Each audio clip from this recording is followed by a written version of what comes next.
Hello and welcome to the short video presentation explaining how to access and use the Netherhall data and remote access system. Okay, so we're going to start by saying you need to log on to netherhall.org, put that into your search engine. This is the type of screen that will come up, and we are going to access the parent portal through the remote access button here. So we click on that, and there is further information about using the website on that link there, but we are going to go straight in and look at the parent internet. So that's going to open here. You will have a username and log on, so I will put mine in. I have a special one just as a demonstration here.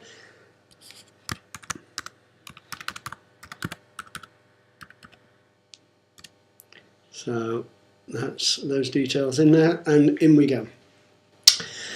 This is the home screen, and what you'll be able to see here is any students that are on there that you have responsibility for, and also our sort of standard information about our tweets, what's on the calendar, and any interesting stories picked up from the BBC News.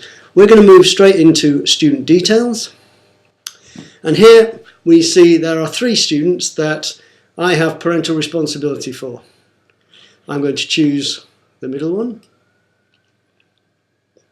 And this brings us to the summary page. The summary page is exactly what you'd hope it to be. It is a summary of all the information that you can access in further detail using these tabs along the top of the screen. Some of them we're not going to click on today because they've got sensitive information in, but essentially the personal tab contains information about the student, who such as date of birth, gender, and that contains information about teachers, who teaches them, and links directly to their email addresses. The timetable does exactly what you'd expect it to do. That's got the timetable for your student over the week, and you can get information, further information in that tab. The intervention tab allows you to have a look at what support has been given to the student across the year, and the work tab at the moment isn't being used. If we go over to the right hand side, we have a behaviour tab here.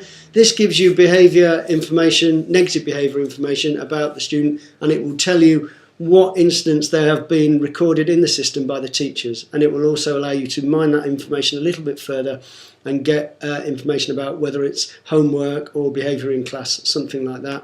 And finally, on the right hand side is the catering button, which allows you access to WisePay and also allows you to see what your children have bought in the dining hall. I'd like to spend a little bit more time going through a few of the other buttons. If we click on achievements, this opens a new page where you can see all of the positive points, reward points that have been allocated to that student across the year and across their time at school. You can see that these are broken down into attendance, behaviour and manual, and these are the ones that have been loaded on by the teacher. If you click on the attendance tab, you can see that the attendance is broken down across the year. All of the information about each of the sessions are given in the table below the pie chart, and information about what codes and what counts there are also available on the right hand side. The school set an attendance target of 96%, and we expect and hope that all students can achieve that throughout the year. The final button I would like to talk about is the assessment tab. If you click on the assessment tab, you'll be able to see how well the student is doing in terms of their progress and attainment. If you look at a glance, you'll be able to see the colour coding tells you whether they are on track or below track to reach their Key Stage 4 target at this stage. Red being unlikely to achieve their Key Stage 4 target, and blue being likely to exceed their Key Stage 4 target. A little bit about the grades that you can see on the screen. The target grade is the grade that we think the student should be able to achieve at the end of Key Stage 4 based on how well they did in their Key Stage 2 course, or how well they did at the end of primary school. The anticipated grade is the grade that the teacher thinks the student will be able to achieve in that subject at the end of Key Stage 4 based on everything that they've done so far in school. And the current grade is the grade that we feel that the student will be able to achieve based on what they've done just this year or in this module that they're currently on. As you can see here, the student is mostly green, so they're mostly on track to hit their Key Stage 4 target grades. Parents can gain further insight into what they need to be able to do in order to move forward, or know what they can do at the moment by clicking on the progress map.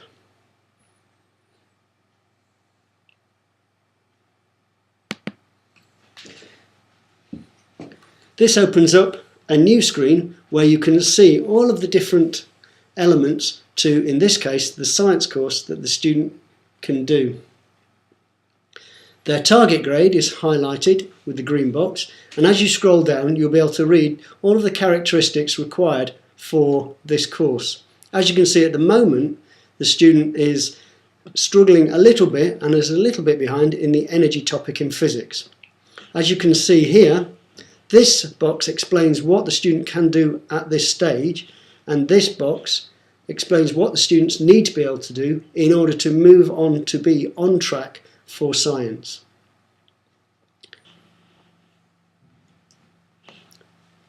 Where a student is above target, the progress map will look slightly different.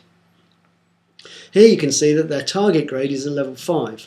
However, they're currently working at a level 6 in this area. So that's really positive. If you'd like further details about the Life After Levels and the progress grids for the subject, you can click on the Export PDF button, and this will open up a new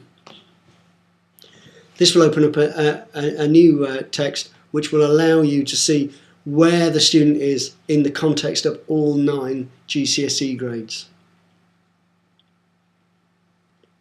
So that was Key Stage 3. If your child is in Key Stage 4, the assessment tab will look slightly different. As you can see, with Key Stage 4 there are no progress grids. However, we still have a target grade, and we still have an anticipated grade here, and you can measure their progress against either of these.